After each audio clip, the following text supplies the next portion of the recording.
سلام عرض میکنم خدمت همه دوستان. خوش اومدید به جلسه معرفی CSS3 و آغاز نوشتن کدهای CSS. خب من ابتدا یه معرفی در مورد CSS میکنم.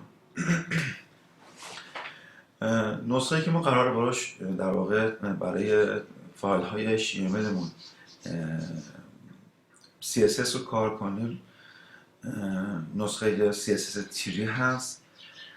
نحوه نوشتنش رو خدمتتون میگم در ابتدا و بعد میریم در مورد ساختمان کد در CSS صحبت میکنیم و ادامه این مباحث رو انشاءالله سعی میکنیم خیلی زود بگم تا بتونیم انشاءالله اون مواردی که مد نظرمون هست رو پیاده کنیم، استایل های زیبایی رو بدیم به تگ های HTML مون و بتونیم اینها رو کنار همدیگه قرار بدیم و یه پیج رو طراحی بکنیم.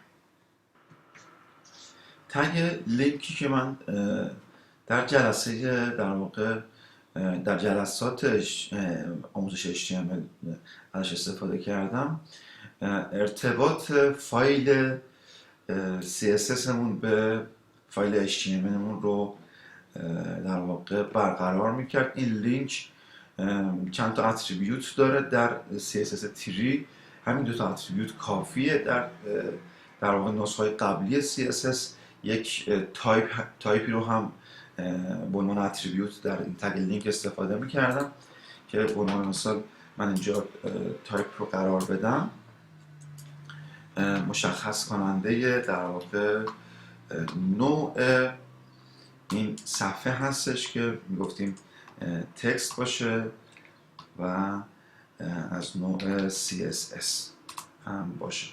اما در CSS3 این رو نیازی نیست که شما بنویسید. این رل مشخص کننده ارتباط این سند HTML با در واقع فایل CSS هم هست که از نوع استایل شیت هست و این href هم که گفتیم آدرس فایل CSS هم هستش.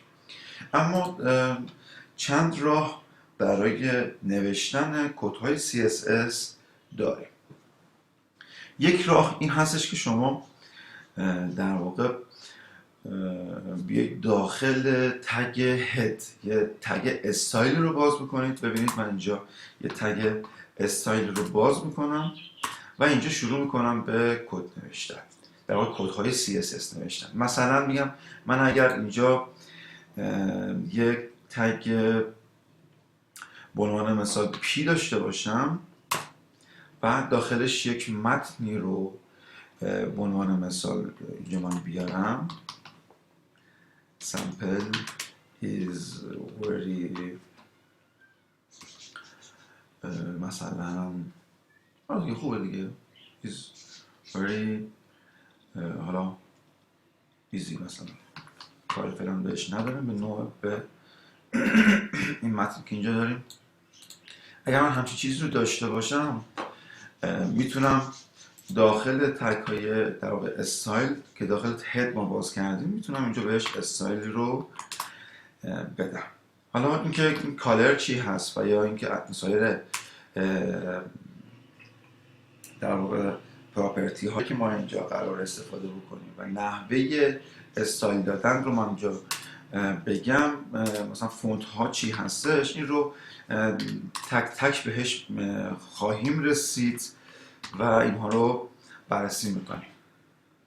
خب پس اولین روش استایل دادن در داخل فایل های HTML و داخل تگ هد هستش که شما یک تگ استایل رو باز میکنید و اینجا استایل های مورد نظر رو میدید.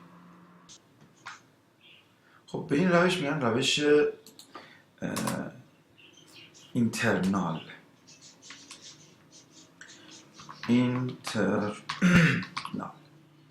روش اینترنال هستش که داخل خود فایل HTML کار انجام میده. روش دیگه‌ای که برای در واقع استایل دادن داریم روش اینلاین هستش که شما تگ رو که باز میکنید با نوشتن کلمه استایل اینجا میتونی در واقع استایل ها رو و پراپرتی هایی که مد نظرتون هست رو بهش بدید و همینجا داخل خود تگ این کار رو انجام بدید.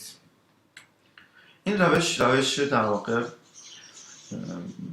بذار اینجا من بنویسمش، روش این لاین هستش که به صورت این لاین شما استایل میدید به المان ها. این داخل هر تگ، داخل تگ باز هر تگ این کار رو انجام میدید. روش سومی که مد نظر ما هست و خیلی هم در واقع پر اهمیت و پر کاربرد و توصیه میشه، این روش اکسترنالی هستش که ما استفاده میکنیم. همین فایل CSS که شما باز کردید به صورت اکسترنال کدهای CSS رو میزنیم، اکسترنال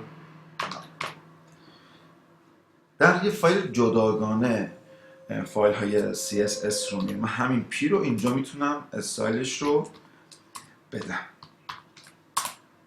و این روش توصیه میشه که شما حتما از این روش استفاده بکنید. روش استانداردی هست و در واقع ما از این بعد اشاره سعی میکنیم که این روش استایل همون رو بدیم به همین روش اکسترنال. خب من اینا رو پاک بکنم، این مواردی که اینجا نوشتم. این 3 روش پس برای استایل دادن به کدهای HTML مون ما استفاده کردیم. روش اکسترنال پس شد روش نهایی که ما مد نظرمون هست. اما به چه صورت ما استایل میدیم؟ خب سلکتور یا کلاد باز یا کلاد بسته، یه اینتر میزنیم برای زیبا نوشتن. پراپرتی رو اینجا ما داریم 2 نقطه و ولیو بسته میکنم. این نحوه استایل دادن به یک در واقع المان هستش. نام سلکتور رو اینجا میاری. حالا سلکتورها چی هستن رو من خدمتتون میگم تو همین جلسه. پراپرتی که قراره ازش استفاده بکنه و مقداری که اون پراپرتی میگیره. به عنوان مثال اینجا کالر پراپرتی من هست، بلو میشه ولیوی من و این پی هم که اینجا آوردم سلکتور من هستش. اما انواع سلکتور رو اجازه بدید من اینجا خدمتتون بگم. حالا تعدادش رو خدمتتون میگم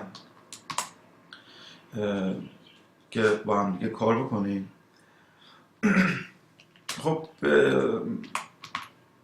اولین سلکتور تگ هستش که میخوام بهتون بگم. مثل همین تگ پی که من اینجا آوردم، نام تگ رو اینجا نوشتم و پراپرتی و حالا اون استایل مد نظرمو بهش دادم. پس اولین در واقع اولین یا یکی از سلکتورها تگ که میتونی ازش استفاده بکنی.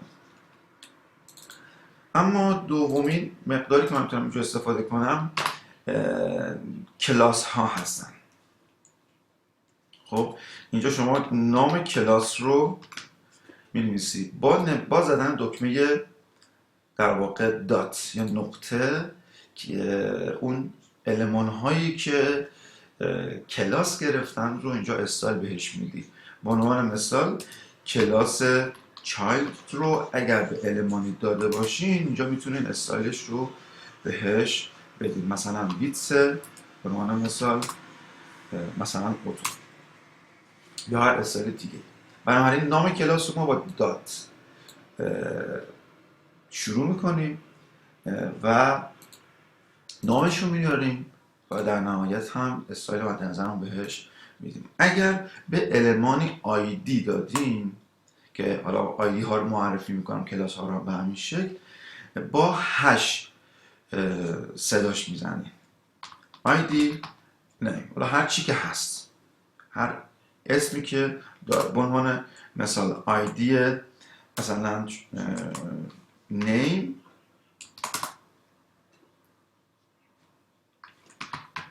فونت فونت سایز مثلا 15 پیکسلی داشته باشه. این رو به این شکل میتونید انجام بدید. سلکتور دیگه ای که میتونیم استفاده کنیم سلکتورهای کلی هستش. این استاری که معمولا میذارن در ابتدای معمولا کدهای CSS مشخص میکنه که آقا تمام المان ها هرچی المان تک داخل فایل HTML هست، به عنوان مثلا حالا من اینجا از کالر هم استفاده میکنم، میتونیم از بقیه موارد هم استفاده بکنیم، فرق نمیکنه. یه کالر بهش میدیم، یه سایز بهش میدیم، مارجین و حالا پدینگ میدیم که اینا رو نمیخوام استفاده کنم. در جلسه معرفی اینها اینا رو کار میکنیم.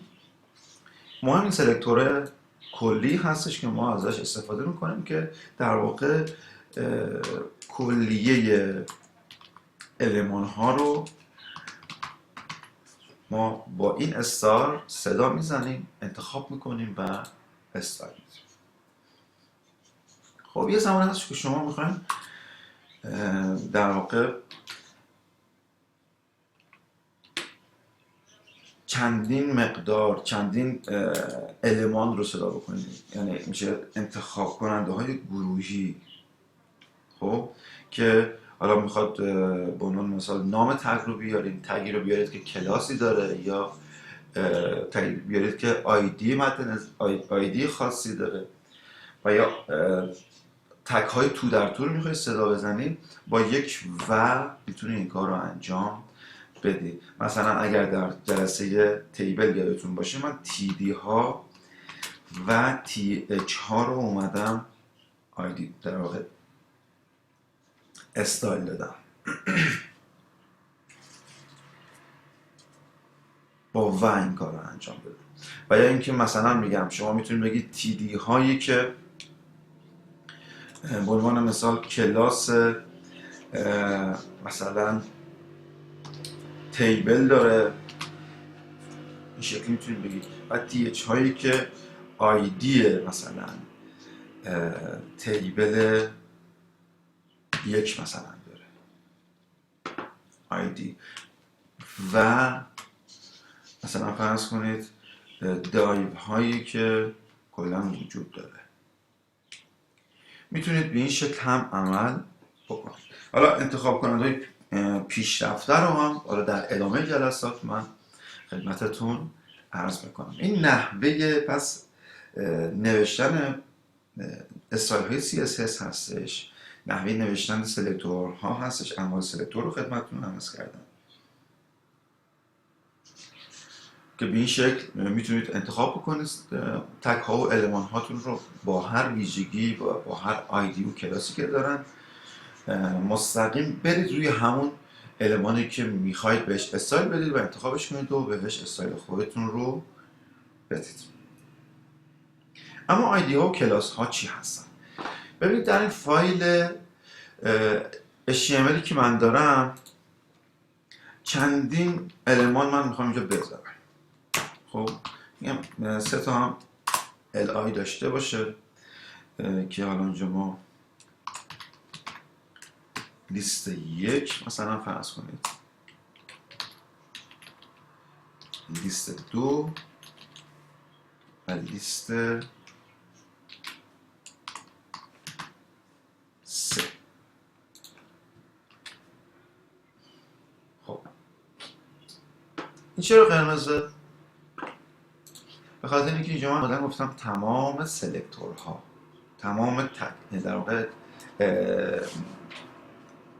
المان ها رنگ براون داشته باشه. حالا که این پی اینجا اومده رنگ آبی گرفته، به خاطر اینکه پی رو اختصاصی اومدم خودش رو صدا دارم گفتم پی حتما رنگ آبی داشته باشه. خب حالا بعدن کار بینا ندارم، میام اینجا میخوام به این المان در واقع پی کلاس بدم با کلمه کلیدی کلاس. نام کلاس رو بهش میدیم پاراگراف. درست دادم؟ پاراگراف. نام کلاس آیدی هم میتونم اینجا بهش بدم با کلمه کلیدی آیدی داخل تگ باز پی این کار رو انجام بدم. مثلا این رو هم میذارم پاراگراف. خب و حالا خواسته باشم اینجا صدا بزنم و بهش آیدی بدم، اگه چندین پی داشته باشه میتونم بگم پی هایی که کلاس پاراگراف دارن رو رنگ آبی بده. درسته؟ و یا اینکه میتونم نام خود کلاس رو اینجا بذارم، بگم آقا دات پاراگراف آبیه، در واقع رنگ آبی داشته باشه. اشاره میکنم به اون المان هایی که کلاس پاراگراف دارند. درسته؟ آیدی و کلاس. و به این المان هم میتونم بگم آقا یو ال هام به عنوان مثال که مثلا کلاس لیست دارن، کلاس لیست میتونم اینجا بیام بگم کلاس دات لیست. خب میگم المان هایی که تمام تگ هایی که کلاس لیست دارن، به عنوان مثال لیست استایل اینا مثلا نان باشه که حالا این رو هم بهش میرسیم و میپردازیم بهش. ببینید این دات رو از اینجا در واقع این نقطه هایی که کنار یو ال ها در واقع ایجاد میکنن، ال آی هامون ایجاد میکنن، حالا در لیست های نامرتب در یو ال ها مثلا ما لیست استایلش نان بشه. حالا قبل از اینکه من این رو بنویسم چی بود ذخیره کنیم، میبینی که نقطه میذاره برابر با هر ال آی که شما میذارید، اما من جا میگم لیست استایل نان باشه، یعنی نداشته باشه دیگه، اون نقطه ها رو کنارش نداشته باشه. پس به المان هایی که کلاس لیست داشتم این استایل رو دادم و اینجا میبینید. فرقشون چیه؟ ببینید کلاس ها رو، یک کلاس رو شما میتونید به چندین المان مختلف بدید. مثلا کلاس پاراگراف رو من میتونم مثلا به تمام تقوی پیم بدم. خب به چندین المان کلاس پاراگراف رو بدم، اما آیدی پاراگراف رو نمیتونم به همه المان ها بدم. آیدی منحصر به فرده و تنها برای یک المان استفاده میشه. اگر شما این آیدی رو اینجا تعریف کردی، آیدی مثلا کلاس مثلا یک رو دادی، کلاس یک رو نمیتونی به مثلا فرض کنی به یو ال بدی، به این دیگه نمیتونی بدی. و آیدی منحصر به فرد باید باشد و شناسه اون المان حساب میشه. بنابراین این رو مد نظرتون حتما باشه. درسته؟ خب در مورد رنگ ها ببینید، به عنوان مثال من اینجا اومدم گفتم که خب این نیم رو من اینجا پاک کنم، تی دی آر رو پاک کنم چون ندارم، این المان چایلد رو هم ندارم، پس اینها رو پاک کنم. کلاس پاراگراف رو دارم و خب بذار بدونیم رو هم بردارم از اینجا. خب رنگ ها رو شما ببینید، من این کالری که اینجا گذاشتم اومدم گفتم بلو، میتونم اینجا رنگ های دیگه‌ای رو هم بیارم، گرین یا گرین یلو یا مثلا رد. میتونم اسم رنگ ها رو ما اینجا استفاده کنیم تا جایی که اسمش وجود داشته باشه. درسته؟ پس مقادیر پیش‌فرض بلو، رد، گرین و نام رنگ ها هستش. مقادیری که دیگه وجود داره که در واقع ما علاوه بر این که رنگ ها رو در واقع به این شکل با نامشون صدا میزنیم، مثلا این رو من بزنم گرین. خب علاوه بر این که ما نام اینها رو صدا میزنیم، در واقع میتونیم از مقادیر هگزای اونها هم استفاده بکنیم. خب مثلا من اینجا اگر یه رنگی، حالا این RGB رو در ادامه بگم، مثلا میگم 8، حتما 8 رو باید بذارید، هشتگی رو FF مثلا 2D، حالا همون F مثلا بهش میدم رنگش هم عوض شد. بذار بدیم یه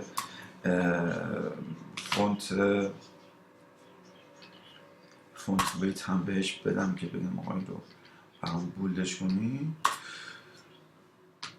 و فونت سایز هم بهش بدم 20 پیکسل تا دیده بشه. خب ببینید این رو کالر رو اومدم یه بار رنگ، در واقع اسم رنگ رو بهش دادم، یه بارم اومدم به این شکل به صورت هگزادسیمال اومدم رنگ رو مشخص کردم. خب این هگزادسیمال در واقع به این شکل مشخص کردم این رو که از 0 تا 205 در واقع تا FF این تشکیل شده از 255 قسمت تشکیل شده. در نامه 16 هم هستش این چیزی که شما داری اینجا میدید. 0 تاریک ترین یا بی اثر ترین حالت و این FF میشه در واقع روشن ترین حالت. خب اینها نیاز به حفظ کردن نداره که این حتما مثلا بدون این FF تو مثلا DFF میشه مثلا رنگ صورتی مثلا روشن.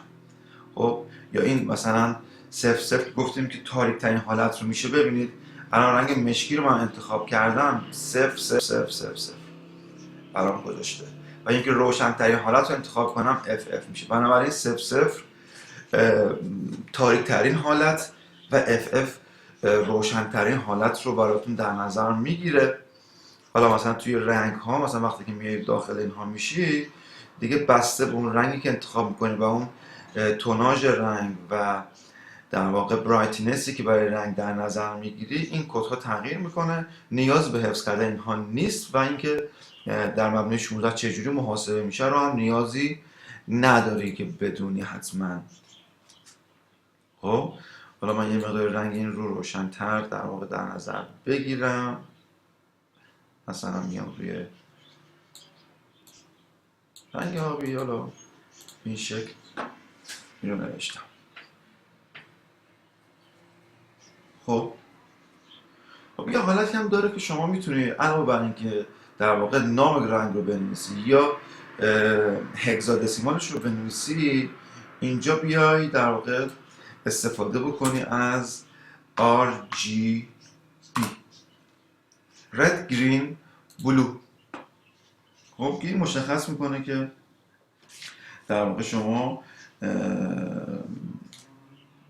یک رنگ رو یک توناژ خاصی مثلا بهش بدی. خب مثلا میگم من اینجا بیام روی باز هم این رو نیاز به حفظ کردن نداریم. خب نیاز به حفظ کردن نداریم، فقط همین اندازه بدون که بذار من این رنگ رو مثلا یه رنگ انتخاب کنم، این رو پاک کنم، RGB رو پاک کنم و اینجا بهش بگم که به چه شکله. RGB این عدد اول مربوط به در واقع رنگ رد میشه که از 0 تا 255 میتونی بهش عدد بدی. عدد دوم مربوط به رنگ گرین میشه، سبز میشه. این رو از 0 تا 255. این یکی هم که مربوط به رنگ بلو میشه از 0 تا 255 میتونی بهش رنگ بدی. مثلا من این رو اگر 0 در نظر بگیرم، این رو هم 0 در نظر بگیرم، این آخری میشه 205 میشه در واقع 185. جزء تونالیتی های رنگ های آبی هستش دیگه، چون بلوه، یعنی این بلوه اومده مقدار گرفته 255 بذارم دیگه بلو میشه دیگه. درسته؟ و حالا این مقدار 0 رو اگر باز مقدار بدم، یه مقدار رنگ سبز هم قاطیش کردم، مثلا میگم آقا 180 رنگ سبز هم قاطیش کردم و میشه مثلا این رنگ. اگه خواسته باشم قرمز هم قاطیش بکنم، یه مقدار قرمز هم به این شکل قاطیش میکنم که اصلا چون 255 دیگه داره زورش میچربه بینا دیگه، تو همین تونالیته آبی داره میچرخه، این رنگ رو داره در واقع جا به جا میکنه مثلا کمترش کنیم. مثلا این 70 گذاشت 150 گذاشتم، این 70 هم خودش رو داره نشون تقریبا میده دیگه. قرمز و 70 تا قرمز، 180 تا سبز و 150 تا آبی که قاطی بکنی همچین رنگی به این شکل در میاد. میگم اینها نیازی نیست که حتما حفظ بکنه، اما اگه خواسته باشید جایی از یه سری تونالیتی استفاده بکنه و در واقع خواسته باشید مثلا رنگ مایل باشه به رنگ قرمز، از همین پنجره کالر هم میتونه استفاده بکنی. از نحوه کد دادن هم اینجا در واقع عدد دادن هم میشه استفاده کرد. ببین من دارم رنگ قرمز رو دارم بیشتر میکنم، اون رده داره اینجا بیشتر میشه. درسته؟ خیلی یک دونه RGBA هم داریم، یعنی بعد از این RGBA هم قرار میگیره که این RGBA میزان شفافیت در اون A شفافیت یا وضوح رو اینجا برای ما مشخص میکنه. خب که این رو هم میتونه استفاده بکنی، میتونه استفاده هم نکنی. خب این آلفایی که شما اینجا میبینی میتونی ازش در واقع به این شکل هم استفاده بکنی. دوستم نداشتی همون RGB رو استفاده میکنیم و از کد رنگ استفاده میکنیم که اینجا درصد هم بهش میدیم دیگه، از 0 تا 1 میدیم یا در واقع از 0% تا 100% مقدارش رو مشخص میکنم. مثلا به عنوان مثال مثلا من یه همچین رنگی به این شکل می‌نویسم، من نمیدونم این RGB رو پاک کنم، RGBA درصد مثلا میگم 25% شفافیت هم توی رنگم وجود داشته باشه که این طرح این رو به این شکل میکنه. درسته؟ خب در کنار RGBA و RGB یه HSL هم داریم. من دیگه حالا کامل رنگ ها رو دارم میگم، یه HSL هم اینجا داریم که من بهتون میگم هم HSL داریم هم HSLA داریم. خب که مخفف در واقع Hش هیو از 0 تا 260 تا 200 تا 360 مقدار میگیره که در واقع اعداد بین حالا صفرش قرمز 120ش سبز 240ش آبیه و در واقع اعداد بین 0 تا 360 طیف در واقع رنگ ها رو مشخص میکنه. مثلا عدد گفتیم صفرش میشه قرمز، خب تا 120 که نزدیک میشه سبز رو بیشتر میکنه، بس 240 که میرسه آبی و بعد هم تو 360 میتونیم بریم اعداد بین اینها اون طیف رنگی رو مشخص میکنه. بعدی مقدار بعدی سچوریشن هستش که از 0 تا 100% مقدار میگیره این یکی. بنابراین من اینجا اگه خواسته باشم حالا اون حالت کامنتش رو براتون بذارم که توضیح بدم، میگم آقا اون HSL Hش از 0 تا 360 میگیره، صفرش آبیه، اینجوری بدار صفرش قرمز 120 که میرسه سبز میشه، 240 هم آبیه. اعداد بین اینها طیف رنگی رو مشخص میکنه. خب مقدار بعدی سچوریشن هستش، این برای این اچ بود. خب من بیارمش کنیم که بتونم این کار انجام بدم. بعدی سچوریشن هستش که اسش رو معلوم میکنه. این سچوریشن هم از 0 تا 100% مقدار میگیره، هرچی بیشتر به سمت 0 میل میکنه به طیف سیاه و سفید نزدیکتر میشه. خب هرچی به 0 نزدیکتر میشه، یعنی بذارید اینجا من این رو به این شکل بنویسم، میگم به سمت در واقع 0 که میره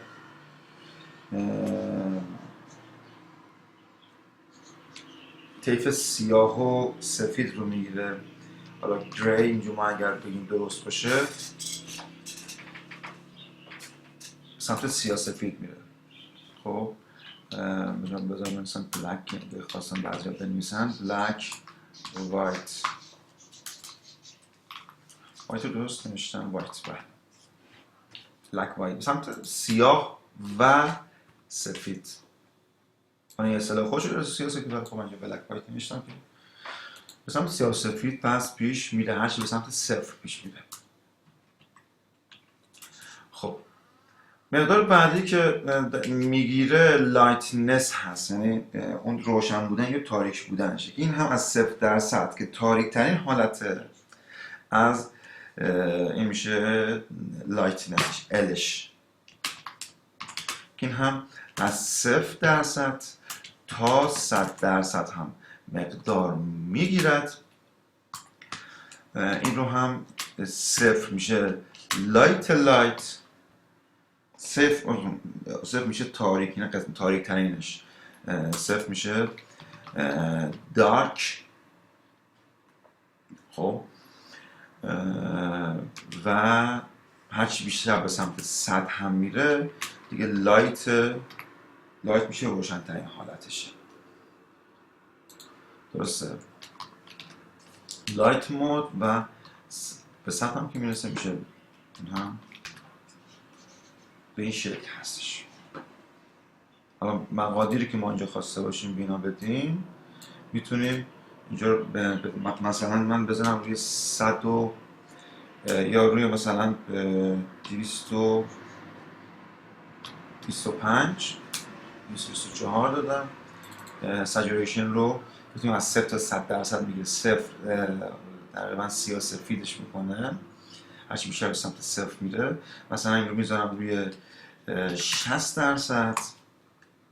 لایتنسش رو هم میخوام یکم تیرش بکنم، میارم به سمت حدود مثلا 15%. این رو قرار میدم. خب یه همچین رنگی ایجاد شد. HSL رو ببینید، این رنگ کنار رو ببینید که اینجا برای ما در نظر گرفته. ببینید کجا در نظر گرفته. تو تونالیتی تقریبا آبی هست، چون به رنگ، چون به عدد 240 نزدیکه. گفتیم 240 آبی رو میگه نزدیک. ببینید من اگر عوض بکنم خب RGB شد. 224 نزدیک به 240 است. این 60% هم گفتم که در واقع سچوریشن رو مشخص میکنه. هرچی به 100 میرسه در واقع از اون حالت سیاه‌سفید دورتر میشه. این رو 60 گذاشتم. مثلا این رو هم اگه عوض بکنه میشه تغییرات رو ببینید. 15% هم گفتم میخوام یه مقدار تاریک تر باشه، مثلا به سمت 100 هم که ببرمش باز هم 60% این رو قرار بدم. ببین روشن‌تر شد. درسته؟ این مقادیر هم هست که حالا A هم که اینجا میگیره باز هم همون میزان شفافیت رو براتون در نظر میگیره که در انتها میتونید یه مقداری هم برای این در نظر بگیرید که گفتیم که از 0 تا 100 و یا 0 تا 1 میتونه مقدار بگیره.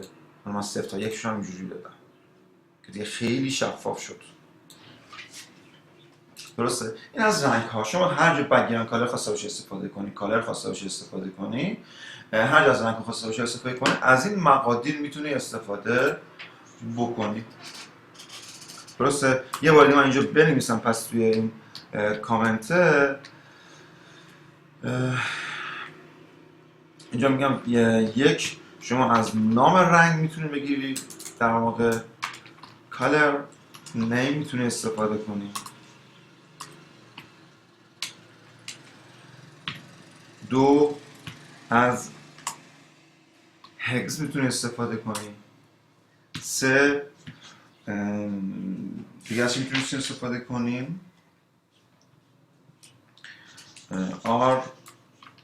RGB یا RGBA.